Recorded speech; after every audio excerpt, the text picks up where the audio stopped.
पे बहस हो रही है और हमें काफ़ी सारे स्पीकर्स को टाइम देने और फिर गवर्नमेंट की रिप्लाई भी आनी है। बिस्मिल्लाहिर्रहमानिर्रहीम। थैंक यू चेयरमैन साहब। सबसे पहले तो मैं मिनिस्टर साहब का जिन्होंने अपोज किया लोकस के ऊपर, इस वक्त जो है ज़ाहिर फूड एंड सिक्योरिटी से हम लोग आज बात कर रहे हैं और एग्रीकल्चर से मुंसलिक है, और 21 करोड़ 65 लाख जो है आबादी है, ये उन सबों का मसला है, फूड सबों का मसला है। और जितने भी लोग हैं वो सब के सब जो है दारा रोटी खाते हैं। और मुझे बड़ा दुख हुआ कि उसने लोकस को अपोज किया। इस वक्त जो फूड एंड सिक्योरिटी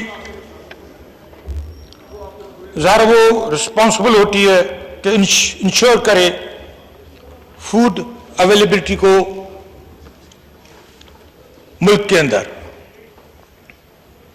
मगर मैंने जो देखा है तकरीबन 1-2 साल के अंदर कि इस पे कंट्रोल नहीं हो रहा है।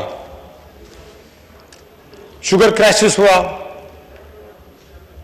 और वो तकरीबन 50 से 85 तक जाके पहुंचा। हाई कोर्ट ने ऑर्डर किया, वो इंप्लीमेंट नहीं हो रहा है, वॉल्यूशन हुई। उसके बाद वीट का मसला हो रहा है, वो भी अभी तक कवर नहीं हुआ, जबकि बाहर जो है ग्रोअर्स से जो है तकरीबन 1400 रुपये मन लिया जाता है और फिर जो मिडिल मैन जो है उस पर इंटरेस्ट कम आता है और वो मार्केट में बहुत महंगा चला जाता है और उसकी वजह से जो है काफ़ी प्रॉब्लम हो रहा है। हमने टमाटर को 400 देखा पहुंचते हुए किलो, और अब जो है शुगर केन जो है वो डिक्लाइन हुआ, नेगेटिव 0.4 पे पहुंचा। और कॉटन जो है जिस तरह राव साहब ने कहा वो भी डिक्लाइन हुआ, वो 6.9 पे पहुंचा। अब ज़ाहिर है कि ये हमारी एग्रीकल्चर बेस्ड है, हम सब के सब, और जितने भी इस ऐवान में हम मेंबरान बैठे हुए हैं वो तकरीबन 80% जो है वो एग्रीकल्चर के साथ मुंसलिक है। मगर जो रात एक ज़लज़ला आया और वो ऐसा शदीद ज़लज़ला आया है, मैं समझता हूं कि उसका हेक्टर भी बहुत ही 6 से 7 से ऊपर है, 25 ही होगा।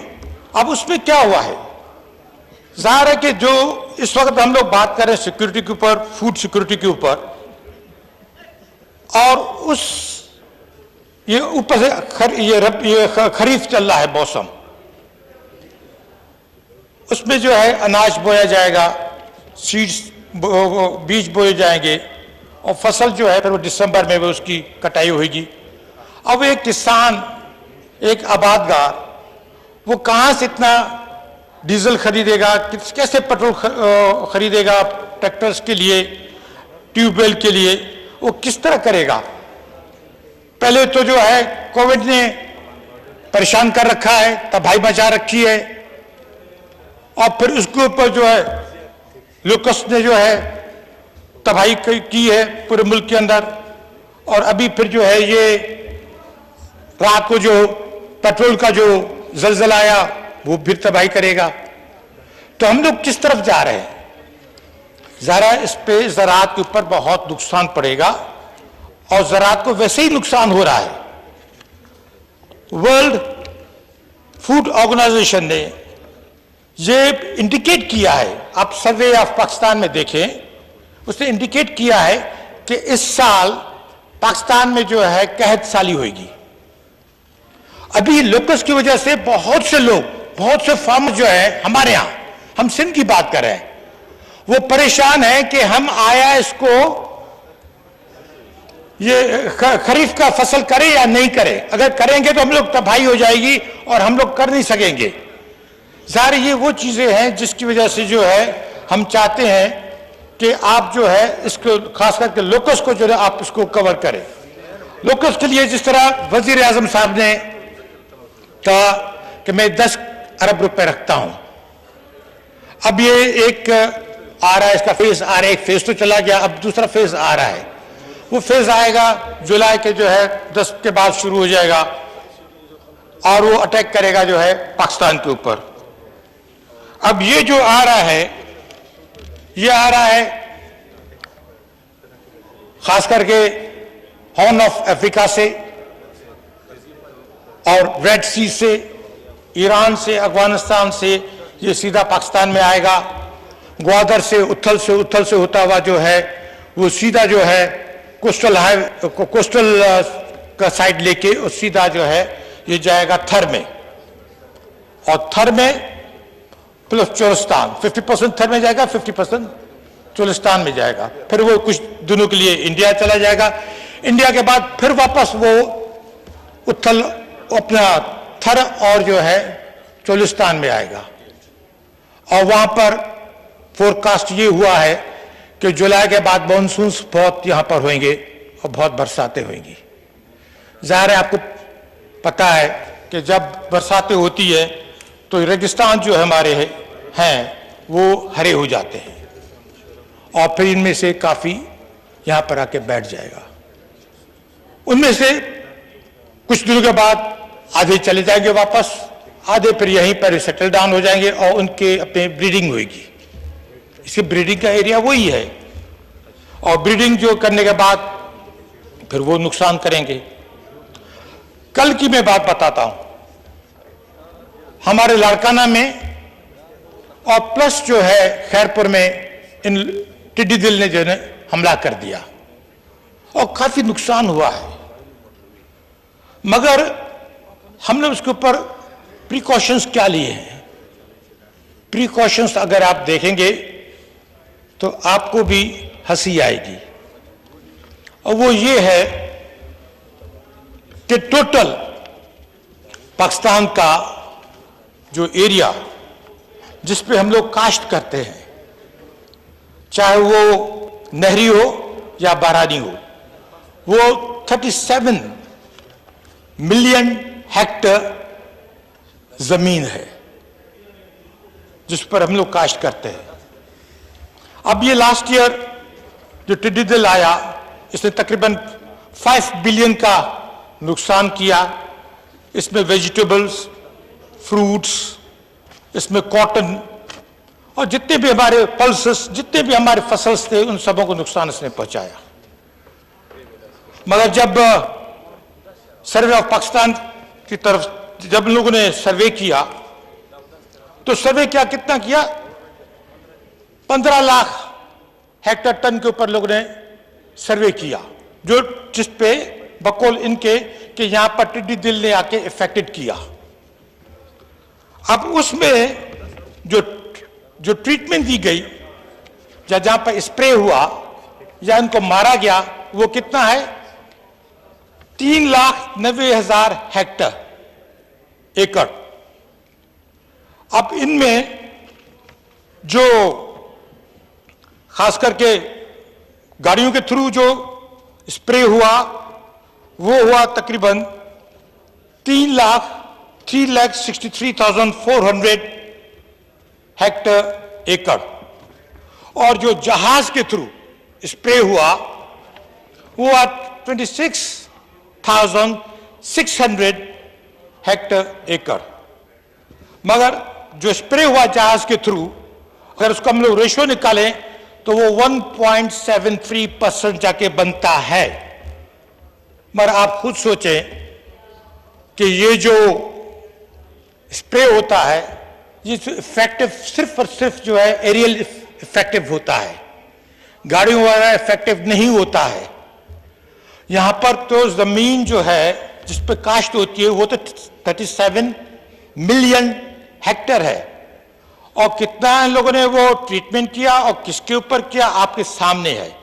मैंने उस दिन भी यही कहा था कि सिंध के अंदर जो खैरपुर में 1 साल के अंदर 20 मिनट जो है एयर स्प्रे हुआ है और उसमें तकरीबन 400 एकड़ के ऊपर इन लोगों ने एरियल स्प्रे किया है।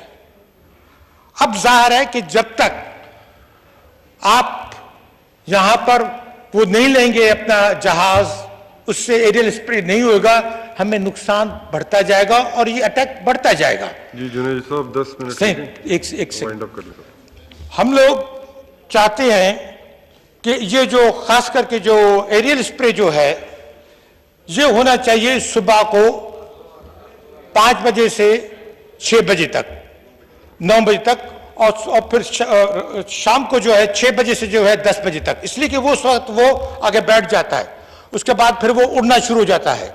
उड़ने में हम लोग स्प्रे नहीं कर सकते और उसके उड़ने का जो वक्त वो होता है, जो स्प्रेड होता है वो तकरीबन 4 किलोमीटर विड्थ होती है और लेंथ होती है उसकी जो 8 किलोमीटर, और जब वो बैठता है तो 20 किलोमीटर उसकी विड्थ होती है और 20 किलोमीटर उसकी विड्थ होती है, तबाही करता है। ये वो चीजें हैं जिस पे ऊपर आपको कवर करना चाहिए। दूसरी बात से हम लोग आते हैं सही सीड्स के ऊपर। सीड जो है, जब मैंने इसमें देखा कि उसमें सवाए कॉटन के और वीट के जितने भी सीड्स हैं वो इंपोर्ट होते हैं। भाई हम लोग एग्रीकल्चर कंट्री है, यहाँ पर तकरीबन जो है हम यहाँ के आपके चावल में, यहाँ के फ्रूट्स में इतना अरोमा है, इतना अरोमा है, किसी और दुनिया के किसी भी फ्रूट्स में और चावलों में और उसमें अरोमा नहीं है जो यहाँ पर है। उसका एक रीजन है, there are 76 countries, mighty rivers in the world, and Indus is the only river which contains 74% minerals. Rest of the river they contain 32% mineral and 43% minerals. अब ये जो है इरिगेशन सिस्टम, हैंडमेड इरिगेशन है, वो भी सिर्फ 4 मुल्कों में है पूरी दुनिया में। नंबर 1 जो है पाकिस्तान है, नंबर 2 जो इंडिया है, नंबर 3 जो है आसवान डैम जो है इजिप्ट में, और नंबर 5 जो है वो आपके मिसिसिपी में। अगर ये पानी हम लोग जब आता है तो इसमें नहरों का जब इसमें पानी आता है तो उससे जो है एक अरोमा पैदा होता है। तो मैं कहता हूँ रिसर्च जो है वो 74 सेंटर्स हैं हमारे इसमें फेडरल के, वहां पर जो पैसे जो है इतना रखा ही नहीं गया है जिससे रिसर्च हो। हम लोग बाहर से इंपोर्ट करते हैं, पर रिसर्च यहाँ पर होना चाहिए जिससे हम लोगों को फायदा है, और हमें अपना ही जो है, अपना ही जो ये सीड्स है उसी पे रिसर्च हो तो बेहतर। बाहर की जो रिसर्च जो ये आ रहा है, सीड जो आ रहा है वो नुकसान दे रहा है। अब हमारे पास जो चावल, जो चाइनीज जो चावल आ रहे हैं, उसका कोई भी बाहर जो है वो लेने के लिए तैयार नहीं है। लास्ट ईयर जो है 600 कंटेनर कीनिया में खड़े पड़े रहे और उनको छुड़ा नहीं सके, इसलिए कि उसमें चावल जो था वो सही नहीं था, इसलिए कि वो चाइनीज था मेजॉरिटी, और उन लोगों ने जो वो एग्रीमेंट किया था पाकिस्तान गवर्नमेंट से, वो किया था जो एरी 6 का।